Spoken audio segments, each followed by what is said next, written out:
శారీస్ ప్రతి 10,000 రూపాయల కొనుగోలుపై ఒక గోల్డ్ కాయిన్ ఉచితం. ఓకే. రాసి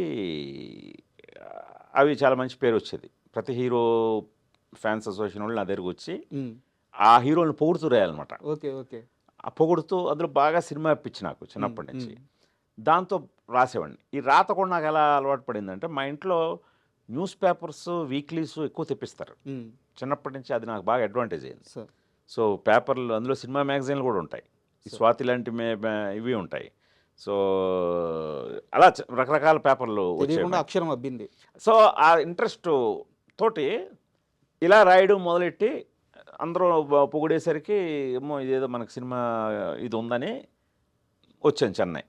చెన్నై వచ్చిన తర్వాత అర్థమైంది, అసలు మనం చదువు అసలైన సాహిత్యం కాదు, ఏవో మామూలు ఊరుకునే నవల్స్, అంటే ఎక్కువ ఎండమూరి ఇన్ఫ్లుయెన్స్ ఉండేది అప్పట్లో కుర్రాళ్ళ మీద.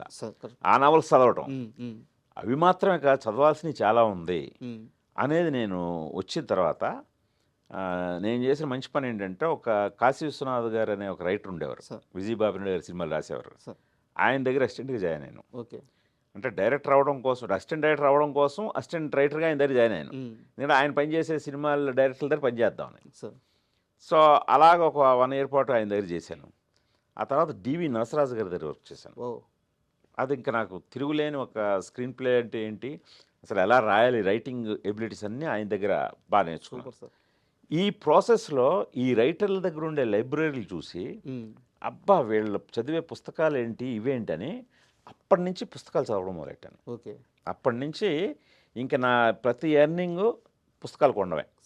ఆ పుస్తకాలు కొని అలాగా ఇప్పుడు కాస్త కోస్తో కొద్దిగా క్రియేటివిటీ అబ్బిందంటే, ఒక ఇమాజినేషన్ కూడా వచ్చిందంటే బుక్ రీడింగ్ వల్లే.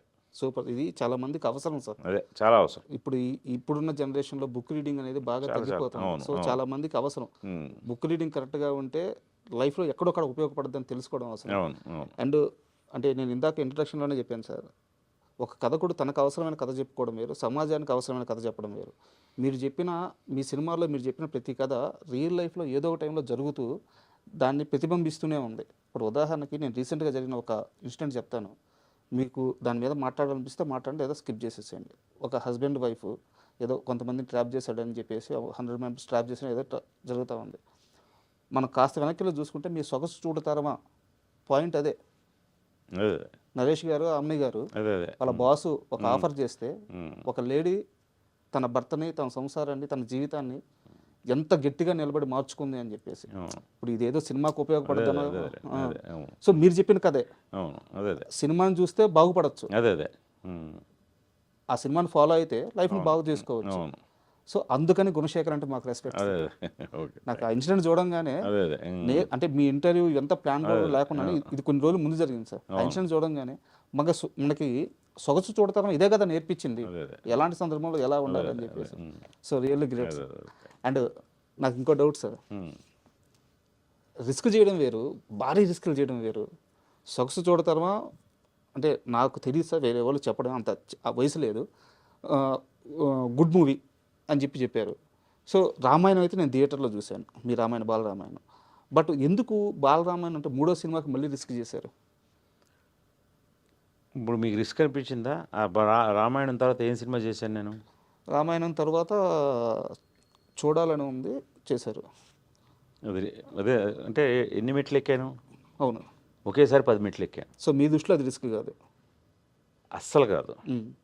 నేను రామాయణం లాంటిది తీసి ఒక పెద్ద జాక్పాట్ కొట్టగలను అనే నమ్మకంతో రామాయణం తీశాను. అది ప్రూవ్ చేశాను కాబట్టి ఒకేసారి 10 మెట్లు ఎక్కి చూడాలని ఉంది. చిరంజీవి గారు తీయగలిగారు. అదేం సార్, అన్ని మెట్లు ఎక్కేసారు? అది చెప్తున్నాను. సో అది ఏమాత్రం రిస్క్ కదండి, అదే చెప్తున్నాను కదా సార్. నేను తెలుసుకున్న ఒక క్వశ్చన్ ఉంది. ఫస్ట్ మీరు బాలరామాయణం ప్రపోజల్తో వెళ్ళినప్పుడు ప్రొడ్యూసర్ గారు కొత్త డైరెక్టరు సరిగ్గా హ్యాండిల్ చేయగలడా లేడా అని డౌట్ పడి, ఆయన కొంత ఇబ్బంది పడి, మొత్తానికి శ్యాంప్రసాద్ గారి వల్ల ఏదో ఒప్పుకొని సినిమా అంతా అయిపోయినాక ఏదో అనుకున్నానయ్యా అల్లాడించేసావు, మామూలుగా తీయలేదు అని చెప్పి అన్నారంటే ఇన్సిడెంట్ జరిగిందా? ఇది ఇలాగేం జరగలేదండి. ఆయనకి ఏంటంటే, ఇప్పుడు సొగసు చూడతారమా అనే సినిమా తీశాను నేను, అది నా 2వ సినిమా. మూడోది రామాయణం అనగానే పురాణాన్ని వీడు హ్యాండిల్ చేయగలడా ఉమ్, కుర్రాడు చాలా యంగ్ కదా నేను. సార్. సో ఇంత యంగెస్ట్, ఎందుకంటే వాళ్ళందరూ కేవీ రెడ్డి వాళ్ళతో సినిమాలు తీసిన ప్రొడ్యూసరు ఉమ్, ఎంఎస్ రెడ్డి గారు, కమలాకర్ కామేశ్వరరావు గారు. అవును, అవును.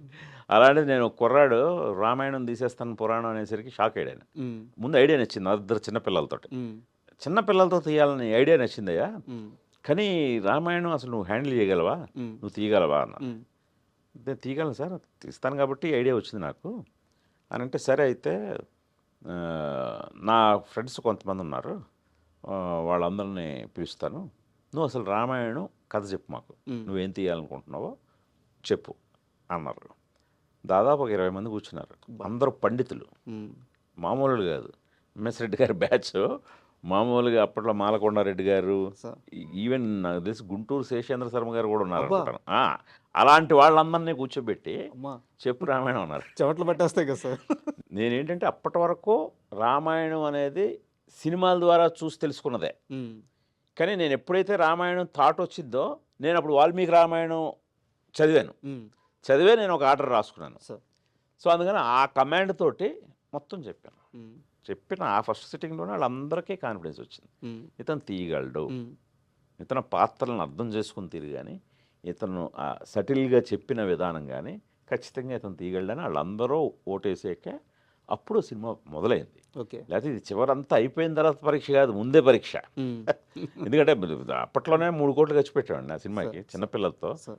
3 కోట్లు అంటే ఇప్పుడు నాకు తెలిసి 90 కోట్లతో సమానం. అంతే కదా. ఆ, అది అండ్ ఎన్టీఆర్ గారు, మాస్టర్ ఎన్టీఆర్ అంటే మీ మాస్టర్ ఎన్టీఆర్, మాకు జూనియర్ ఎన్టీఆర్, సడన్గా అనుకోకుండా మీ రైటర్ సంథింగ్ ఎవరో మీ జర్నలిస్ట్ మీ టీం అతను తోటా ప్రసాద్ గారు అనుకుంటాను, ఆయన బస్సులో వెళ్తుంటే రవీంద్ర భారత్ దగ్గర బోర్డు ఏదో కనిపిస్తే దొరికారంట. అసలు జూనియర్ ఎన్టీఆర్ గారు రావాలి అన్న ఎలా వచ్చారు, ఆన్ బోర్డు ఎలా అయ్యారు? అంటే ఆయన కూడా చూసి ఉండొచ్చేమో, కానీ ఉమ్, ఎన్టీ రామారావుని ఫైండ్ అవుట్ చేసింది మాత్రం ఎంఎస్ రెడ్డి గారు. అవునా? ఓకే. ఎందుకంటే ఎంఎస్ రెడ్డి గారు ప్రతి ఈవినింగ్ రవీంద్ర భారతిలో ఏమి కార్యక్రమాలు జరుగుతున్నా ఉమ్, ఈయనే వెళ్తారు.